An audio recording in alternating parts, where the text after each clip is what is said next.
자, 이번 시간에 우리 정규화에 대해서 같이 한번 살펴보도록 하겠습니다.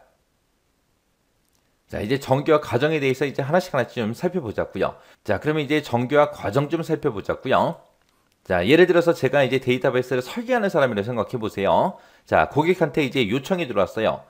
그 고객을 만나러 갔더니 어떤 특정 학교예요. 학교라고 생각을 한번 해보자고요. 그럼 학교에서 이제 데이터베이스를 구축을 하려고 한대요. 그래서 제가 이제 물어봅니다. 자, 그 데이터베이스에서 이제 학생들도 관리하고 이제 교수들도 관리하고 여러 가지를 이제 관리를 해야 되는데 그 데이터베이스를 통해서 알고 싶은 게 뭐냐? 데이터베이스에 집어넣고자 하는 그런 데이터가 어떤 데이터냐? 이제 물어보면 뭐 학생들의 학번도 들어가야 되고 이름도 들어가고 생년월일도 들어가야 되고 주민번호도 들어가고 그 다음에 학과도 들어가야 되고 몇 학년인지 그 정보도 들어가야 되고 뭐 이것도 들어가고 저것도 들어가고 해서 여러 개 이제 얘기를 해주겠죠. 그러면은 내가 그 얘기를 듣고 집에 와요. 집에 와서 이제 얘기 들었던 그 속성들 있죠. 그 속성들 하나하나를 전부 다 이제 표에다가 전부 다 이제 표현을 해보는 거예요. 이 얘기만 딱 듣고 이거를 오정규화 상태로 딱 만든다? 못 만들어요. 만들 수가 없어요. 왜? 이 필드들끼리 그냥 필드 제목만 보고 어떤 함수적 종속 관계가 있는지 알아요? 몰라? 몰라요. 모르기 때문에 일단은 얘기 듣고 온 그 필드 있죠? 그거 하나하나를 전부 다 필드로 만들어서 표 형태로 만든 다음에 그걸 이제 실제로 만들어 보는 거예요. 만들어 보면서 이제 어떤 이상한 현상이 발생하는지 그런 것도 이제 생각을 한번 해봐야 되고요. 그리고 각각 이제 어떤 함수적 종속 관계를 가지고 있는지 그런 것도 따져보면서 1정규형부터 시작해서 2정규형, 3정규형, 그 다음에 3.5정규형, 4정규형, 5정규형 하고 그 단계를 지나가면서 우리가 직접 정규화 과정을 거쳐야 됩니다. 자, 그럼 요 이제 예제를 가지고 한번 보자고요. 자, 지금 보면 이제 주문 목록이라는 이 테이블이 하나 있습니다. 이 테이블을 가지고 이제 정규화를 한번 해보자고요. 그때 지금 이 주문 목록이라는 이 테이블을 봤을 때 제품 번호 밑에 보니까 지금 밑줄이 그어져 있죠. 그러면은 이 제품 번호가 지금 기본키다. 그걸 이제 의미하고 있는 거예요. 그래서 지금 여기서 만들어진 이 주문 목록이라는 이 테이블을 봤을 때 얘는 아직 우리가 정규화를 하지 않은 거죠. 정규화를 하지 않은 이 상태를 보고 우리가 뭐라고 불러요? 비정규 릴레이션. 비정규 릴레이션이라고 이제 그렇게 부르는 거죠. 그래서 여기 데이터 보니까 지금 제품 번호가 1001인 그 제품은 모니터를 얘기한대요. 모니터는 지금 재고 수량이 2000개가 있는데 어떤 특정 회원 고객 번호가 100번인 그 사람이 들어와서 150개를 이제 주문한 거예요. 그때 이제 주문할 때마다 이제 주문 번호는 생성이 되겠죠. 또 고객 번호가 200번인 그 사람이 들어와서 이제 주문을 300개를 했어요. 모니터 300개 주문했어요. 그때 이제 주문 번호는 지금처럼 이렇게 돼 있습니다. 지금 이 표상으로 봤을 때는 이 모니터를 이제 2번 주문한 게 된 거죠. 여기서 한번 주문하고 여기서 한번 주문하고 2번 주문한 거예요.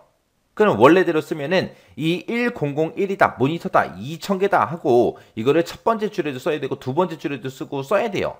그리고 마우스 보세요. 마우스 같은 경우는 지금 3번 주문이 됐죠. 그럼 여기 첫 번째 줄에도 이 마우스 거, 이제 제품 번호는 1007이다, 마우스다, 재고 수량은 9000개다. 그리고 두 번째 줄도 여기 맞게 써야 되고 세 번째 줄에도 맞게 그 내용들을 원래는 적어줘야죠. 그렇게 하게 되면 이제 요 세 가지 속성에 대해서 중복된 데이터가 이제 입력이 됩니다. 이런 걸 보고 우리가 반복 그룹이라 그래요. 반복 그룹. 그럼 이렇게 동일한 데이터를 계속 여러 번 우리가 입력할 필요가 있어요? 없겠죠. 자, 그럼 이제 예제 문제를 통해서 이제 우리 정규화를 한번 해보자고요.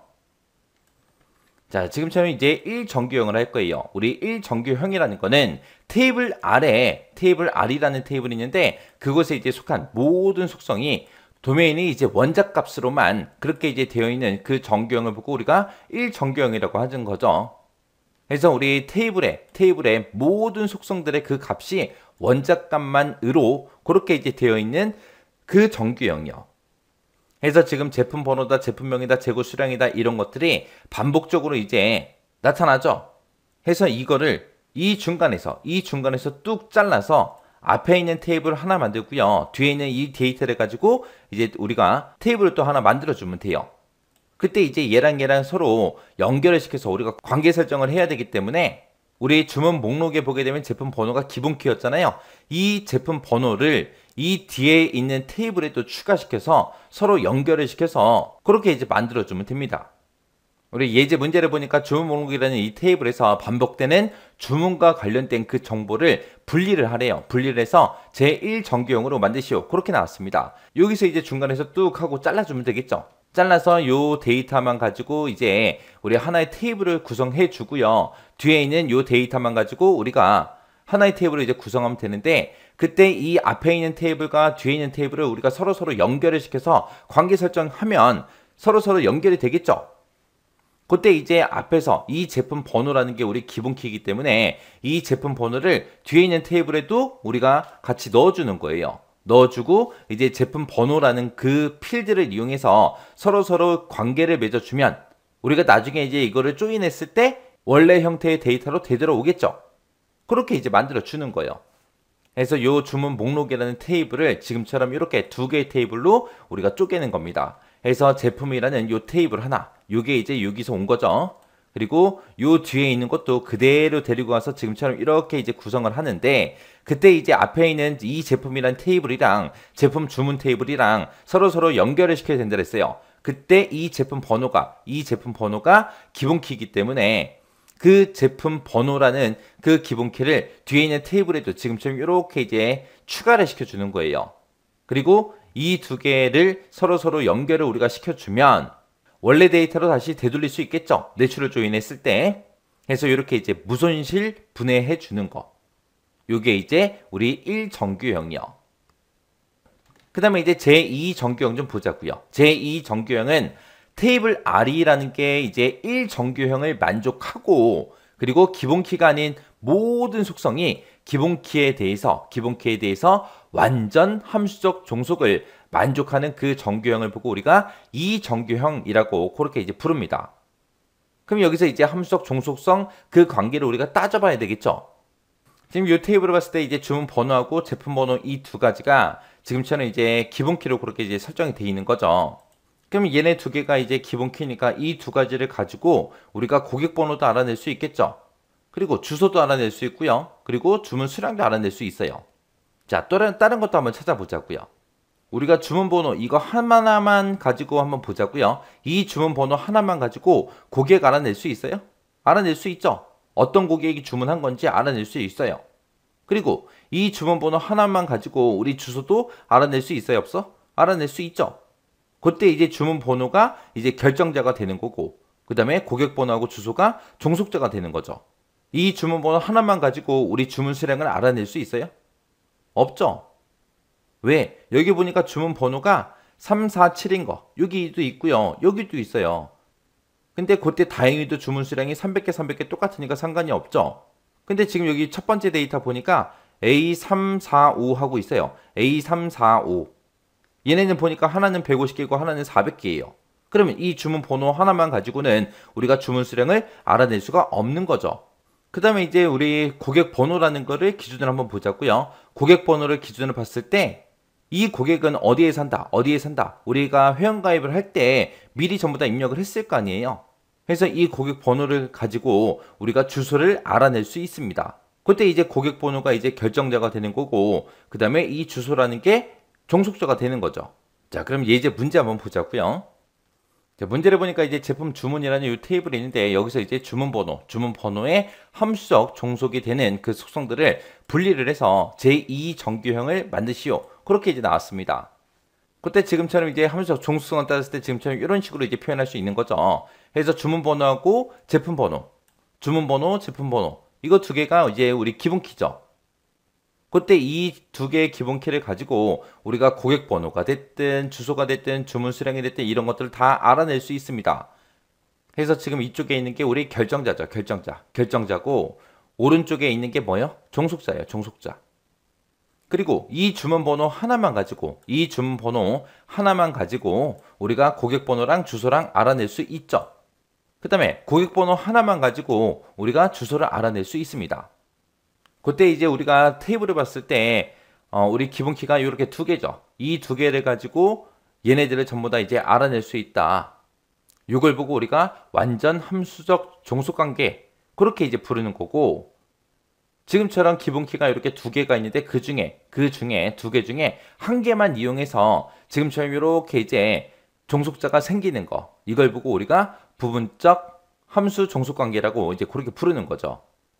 우리 이 정규형이라는 거는 부분적 함수 종속을 제거를 시키는 거죠. 제거를 시켜서 이 테이블에 들어있는 모든 것들은 완전 함수적 종속 관계만 갖게 그렇게 만들어 주는 거. 그걸 보고 이제 이 정규형이라고 이제 그렇게 부르는 거죠. 그래서 우리 테이블을 분리시킬 때 이렇게 부분 함수적 종속 관계인 거 요거 한 개만 따로 이제 꺼내내는 거예요. 그래서 우리가 함수 종속성 관계를 따졌을 때 얘가 이제 부분적 함수 종속이죠. 그래서 얘만 우리가 테이블로 따로 빼내는 거예요. 그래서 우리 주문 번호하고 고객 번호하고 주소 요 세 개만 가지고 테이블을 하나 따로 만들고요. 그리고 우리 주문 번호하고 제품 번호하고 주문 수량 요 세 개만 가지고 또 테이블을 또 하나 만드는 거. 그렇게 두 개의 테이블을 만드는 거. 그게 이제 이 정규형이요. 그래서 이거 테이블을 이제 분리시키게 되면 지금처럼 이렇게 이제 분리시킬 수 있습니다. 그래서 부분적 함수 종속 관계 가진 게 요거라 그랬어요. 요 세 개를 지금처럼 이렇게 주문이라는 그 테이블을 하나 만들고요. 그리고 나머지 거 가지고 이제 주문 목록이다 해서 이렇게 이제 만드는 거예요. 요게 이제 제2 정규화요. 그 다음에 이제 제3 정규형이다. 그러면 얘는 테이블 R이 일단은 제2 정규형을 만족을 해야죠. 그리고 기본키가 아닌 모든 속성이 기본키에 대해서 이행적 함수 종속을 만족하지 않는 그런 정규형을 보고 우리가 제3 정규형이라고 합니다. 지금 여기 보게 되면 이제 이행적 함수 종속이다 그러고 나는데 이행적 함수 종속이 뭘 얘기하냐? 지금 이 주문이라는 이 테이블을 봤을 때 이 주문 번호에 따라서 고객 번호가 이제 결정이 되는 거죠. 또 고객 번호를 가지고 이제 고객 번호 몇 번이 어디 산다 하고 이제 그렇게도 이제 결정이 될 수 있죠. 그러면 이 고객 번호라는 거는 이제 주문 번호에 종속이 되어 있는 거고, 그 다음에 이 주소라는 거는 고객 번호에 종속이 되어 있는 거죠. 이거를 만약에 이렇게 이제 표현을 한번 해보자고요. 얘가 A라고 생각하고 얘가 B라고 생각하고 얘가 이제 C라고 생각을 했을 때 지금처럼 이제 우리가 기호로 이제 표기하게 되면 지금처럼 이런 관계가 되겠죠. 그럼 이렇게 이제 표기해 놓고 보니까 요 C라는 거는 A에 이제 간접 종속되어 있다고 그렇게 이제 판단할 수 있는 거죠. 이런 걸 보고 우리가 이행적 종속이라고 그렇게 이제 부릅니다. 이런 이제 이행적 함수 종속을 이제 제거하려면 이렇게 해서 요 두 개만 가지고 이제 하나의 테이블을 만들고요. 그 다음에 이렇게 두 개만 가지고 이제 또 테이블 하나 만들어주면 우리가 이행적 함수 종속을 우리가 제거할 수 있습니다. 자, 그럼 얘 이제 문제를 한번 보자고요. 지금처럼 이제 함수적 종속 관계를 우리가 따져봤을 때 이 주문 번호 하나만 가지고 우리가 고객 번호도 알아낼 수도 있고요. 주소도 알아낼 수 있어요. 그래서 주문 번호가 이제 결정자고 고객 번호하고 주소가 이제 종속자가 되는 거죠. 근데 이 고객 번호를 기준으로 봤을 때 이 고객 번호에 따라서 우리가 주소도 알아낼 수 있는 거잖아요. 그때 이제 고객 번호가 이제 결정자가 되는 거고 주소가 이제 종속자가 되는 거죠. 그래서 이렇게 두 개 하나 테이블로 만들고요. 이렇게 두 개 이제 하나 테이블로 그렇게 이제 만들어주면 돼요.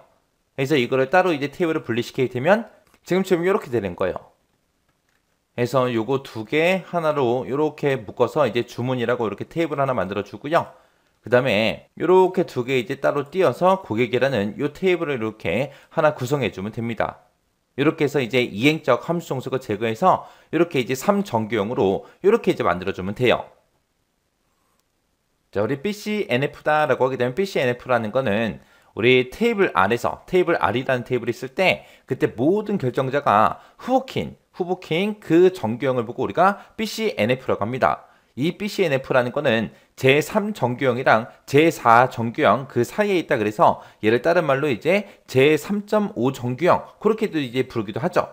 그때 이제 일반적으로 만약에 이제 어떤 특정 테이블이 제3 정규형까지 왔다 그랬을 때는 이제 후보키가 이제 여러 개 존재합니다. 그때 이제 후보키들이 서로 중첩돼서 나타나는 그런 경우에 우리가 적용 가능한 게 BCNF요. 만약에 지금처럼 이렇게 테이블이 있는데 그때 이제 우리 A라는 필드, B라는 필드, C라는 필드 이렇게 세 개의 필드로 구성이 되어 있다라고 하자고요. 요 BCNF는 이제 언제 우리가 하냐면은 지금처럼 이렇게 A라는 필드가 있고 B라는 필드가 있는데 밑에 보니까 이제 밑줄이 그어져 있죠. 그러면 지금처럼 이렇게 복합키로 이제 기본키가 이제 설정이 되어 있을 때 그때 이제 요 두 개의 키를 이용해서 우리가 C라는 걸 이제 결정을 하는 거잖아요. 이렇게 해야 완전 함수적 종속 관계가 되는 거죠. 만약에 A 값 요거 하나만 가지고 만약에 C가 결정이 된다. 그러면 그거는 이제 부분적 함수적 종속 관계죠. 그러면 얘는 이제 이 정규형에 위배되는 거잖아요. 그래서 지금 얘는 이제 A랑 B랑 이 복합 키를 이용해서 이제 C가 결정이 되기 때문에 완전 함수적 종속 관계죠. 그럼 이제 이 정규형을 이제 만족하는 거고요. 그리고 여기서 이제 A는 B다, B는 C다 그런 관계가 없어요. 그 관계를 보고 우리가 이행적 함수적 종속이라고 했죠. 그럼 얘는 이제 3정규형을 이제 만족한 거죠. 그래서 A다, B다 해서 이 두 개의 복합 키를 이용해서 무조건 이제 C가 이제 결정이 돼요. 근데 이제 여기서 문제가 생기는 게 이 C라는 거 하나를 가지고 거꾸로 이제 B를 결정하거나 아니면 거꾸로 이제 A를 결정하는 그런 경우가 이제 발생한다고요.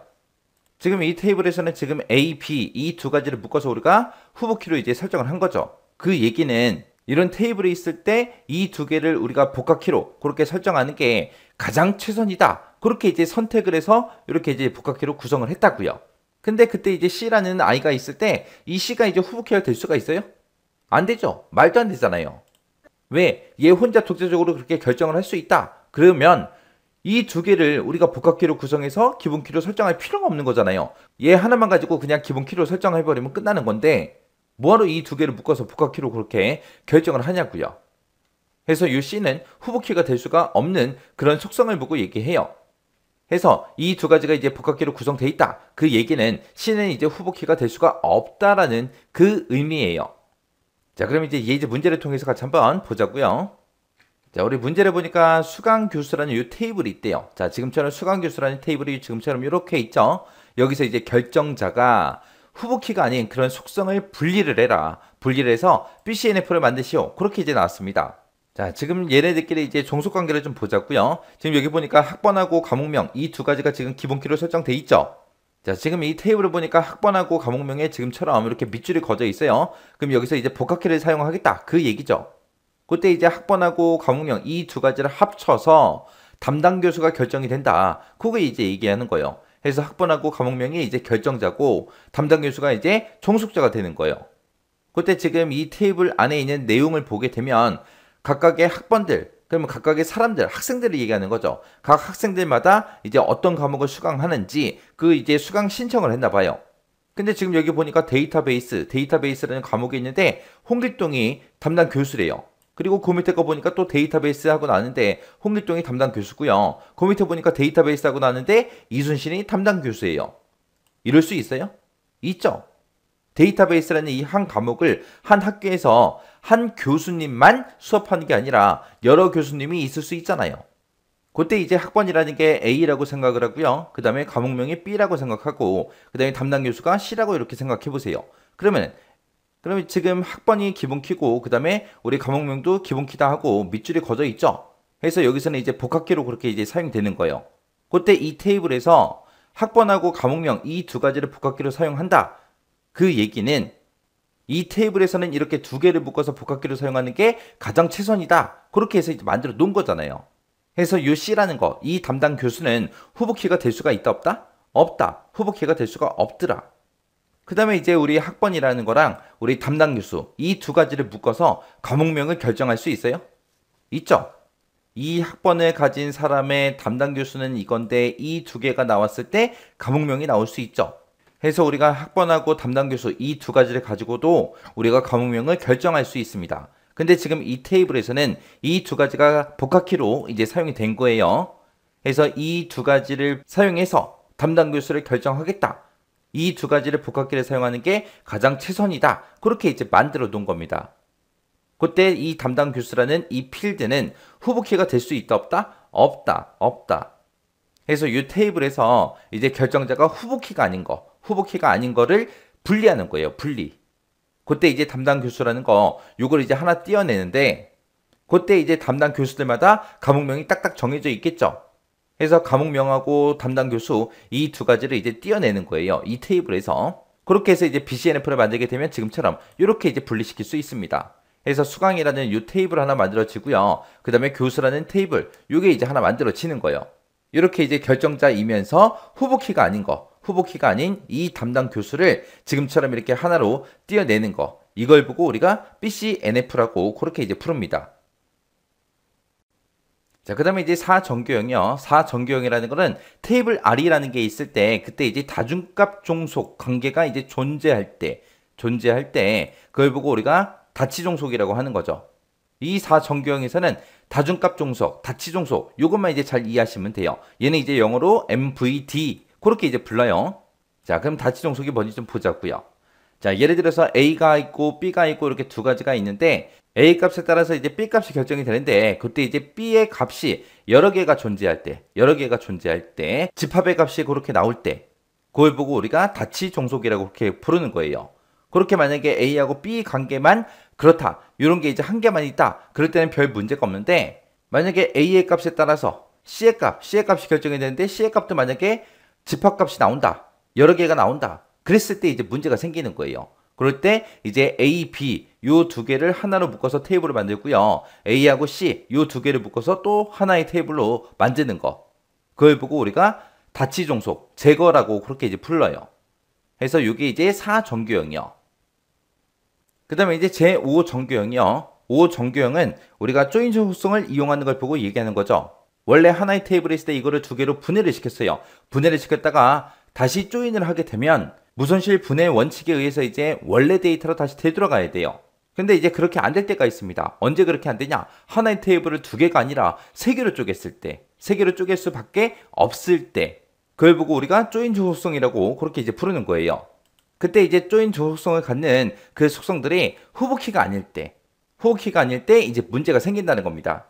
그래서 테이블 R에 대해서 모든 조인 종속성이 후보키를 통해서만 그렇게 성립되는 그런 정규형을 보고 우리가 제5정규형이라고 이제 그렇게 부르는 거예요.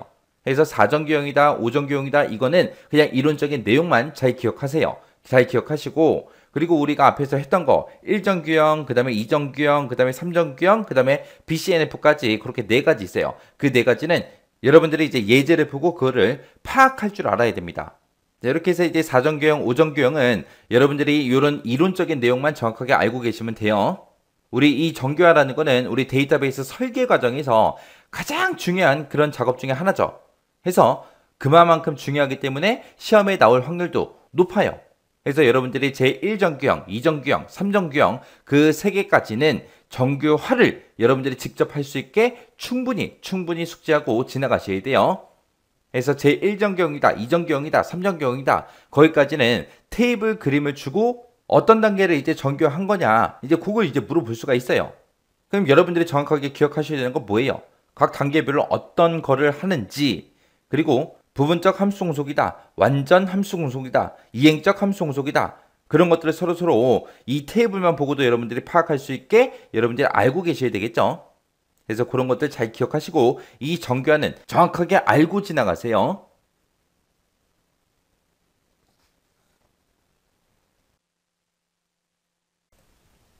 이번 시간에는 우리 정규화 과정 문제를 같이 한번 풀어보도록 하겠습니다. 다음과 같이 이제 왼쪽 릴레이션을 오른쪽 릴레이션으로 그렇게 이제 정규화를 했을 때 어떤 정규화 작업을 한 건지 그걸 이제 써라, 그렇게 나왔습니다. 원래 지금 가지고 있던 그 릴레이션이 지금처럼 이렇게 생겼는데 이거를 지금처럼 이런 형태로 이제 변경을 시켰대요. 이게 몇 정규화 작업이냐, 그거 이제 써라, 그거죠. 지금 여기 보게 되면 대한민국에 도시가 지금처럼 이렇게 이제 두 개가 들어 있고요. 미국에도 도시가 지금처럼 이렇게 이제 두 개가 들어 있습니다. 근데 지금 오른쪽에 이제 변한 걸 보니까 그것들을 이제 분리를 했어요. 그래서 지금처럼 이런 형태로 이제 만들어진 거, 요게 이제 몇 정규화냐, 그렇게 이제 물어보는 거죠. 이렇게 이제 모든 속성의 도메인이 원자값으로만 그렇게 돼 있는 그런 정규형, 그런 걸 보고 우리가 이제 제1정규형 그렇게 이제 부르는 거죠. 그래서 정답이 우리 제1정규화요.